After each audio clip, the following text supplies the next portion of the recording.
5 মাস বয়সী মেয়েকে হারিয়ে ময়মনসিংহ মেডিকেল কলেজ হাসপাতালে হাম আইসোলেশন ওয়ার্ডের সামনে এভাবে বিলাপ করছিলেন মা অনন্যা আক্তার।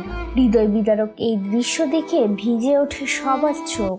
নেত্রকোনা সদর উপজেলার অনন্যা আক্তার ও ইলিয়াস হোসেন দম্পতির প্রথম সন্তান আদিবা। বিয়ের পর বহু প্রতীক্ষা শেষে ঘরে এসেছিল এই ছোট্ট অতিথি। পরিবারের সবার আদর ভালোবাসার কেন্দ্রবিন্দু ছিল আদিবা। তার হাসি কান্নায় মুখর থাকতো ঘর। কিন্তু হঠাৎ করে হাম রোগে আক্রান্ত হয়ে অসুস্থ হয়ে পড়লে তাকে ময়মনসিংহ হাসপাতালে ভর্তি করা হয়।